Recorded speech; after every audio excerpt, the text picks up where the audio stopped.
Hello friends, welcome to PerfMatrix, the core performance testing YouTube channel. Continue with the performance engineering video series. In this video, I will describe one of the software architecture, that is layered architecture. This video is purely for performance engineer or performance architect. Hence, I will cover only those points which are either basics or really required from performance engineering or performance architect perspective. So let's start the video.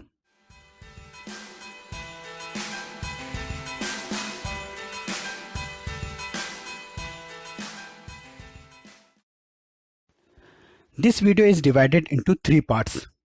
In the first part, I will cover the basic of layered architecture.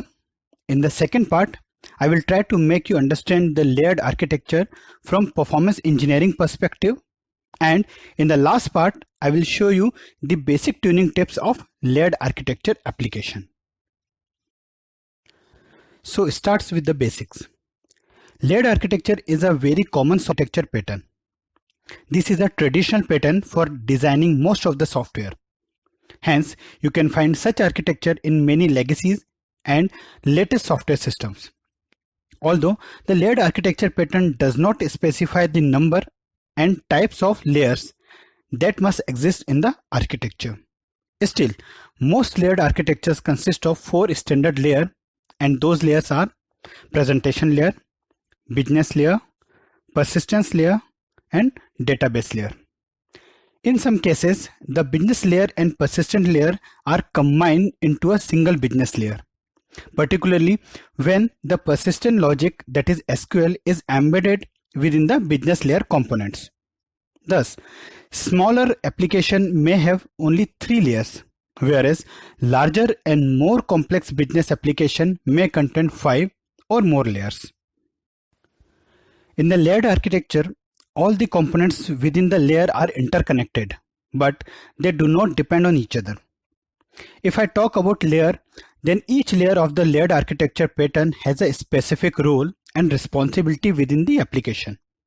For example, a presentation layer would be responsible for handling all the user interface and browser communication logic, whereas a business layer would be responsible for executing specific business rules associated with the particular request.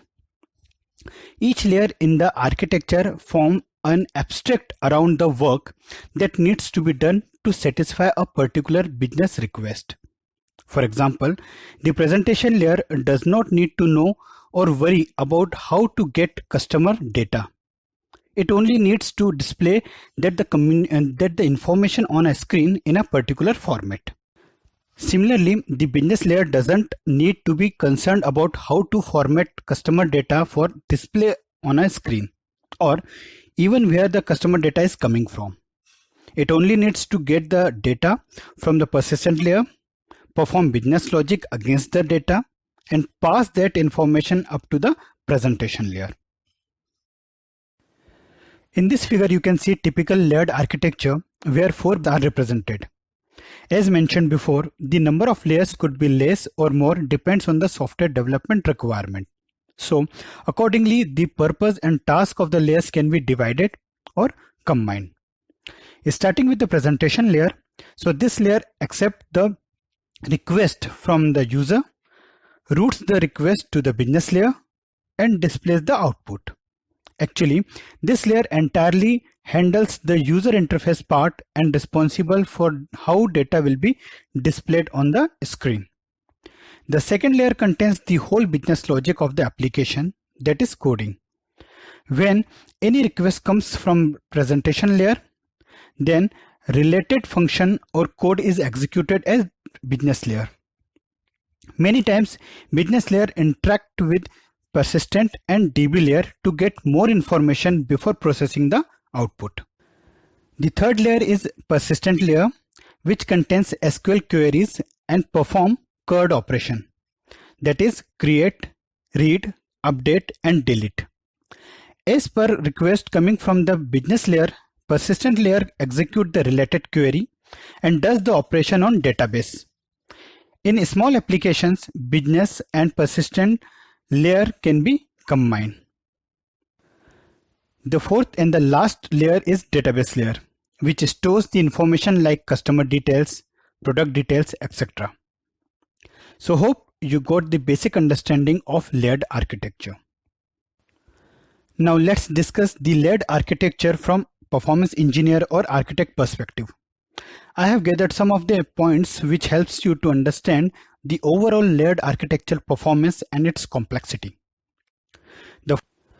The first check on agility front. The overall agility is the ability to respond quickly to a constantly changing environment. While change can be isolated through the layers of isolation feature of this pattern, it is still cumbersome and time consuming to make changes in this architectural pattern because of its monolithic nature of most implementation as well as tight coupling of component usually found with this pattern. Another factor is development. Actually, it depends on how you implement this pattern. Development can become an issue, particularly for larger applications. One small change to a component can require a redeployment of the entire application, resulting in redeployment that needs to be planned, scheduled, and executed during off hours or on weekend. As such, this pattern does not easily lend itself towards a continuous delivery pipeline, further reducing the overall rating of the development. Next point is testability.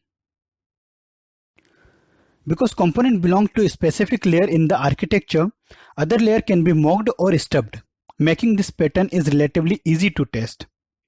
A developer can mock a presentation component or screen to isolate testing within a business component, as well as mock the business layer to test certain screen functionality.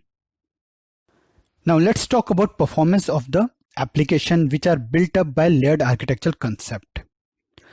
While it is true some layered architectures can perform well, the pattern does not lend itself to high performance application due to inefficiency of having to go through multiple layers of the architecture to fulfill a business request. Also, an increase in layer degrades the overall performance of the application. So, from performance wise, layered architectural applications are lagging. After the performance factor, the next point is the ease of application tuning. So it could be easy or moderate, depends on the size of the application. Finding the bottleneck and tuning the component is easier because of its layered pattern. Check the performance tier wise and detect which layer is taking more time and why. But in parallel, while implementing the tuning solution, you should also be taken care about the impact of changes on the other component or layer. Now let's discuss the basic tuning of layered architecture at a different layer. Starting with the presentation layer. Since this is related to user interface, so the tuning tip will be the lighter the object, that is image, CSS, JavaScript, applet, the quicker the loading of the page. Hence, use the lighter static components. Here, lighter word represents to less in size. So, compressed image, optimized CSS and JavaScript code should be used. At the business layer, you can optimize the business logic code and make it faster by using the latest technology. Also, you need to take care about what garbage collection algorithm is using to collect the unreferenced objects. How perfectly GC works. What is the size of connection pool to avoid the queue pileup, etc. What is the percentage of memory and CPU at the application server, and if it is high, then what is the reason? Likewise, you can tune business layer. As described before, persistent layer consists the SQL queries. Due to this, it is also called as data access layer or DAL. Persistent layer is helpful to fetch the data from database and pass it to the business layer.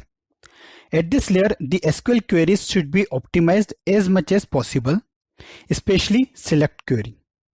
I'll cover the app, web and DB server tuning part in detail in the future videos. So that will help you to get an in-depth knowledge of it. The last layer is database layer, where indexing is an important factor to improve the performance of the application.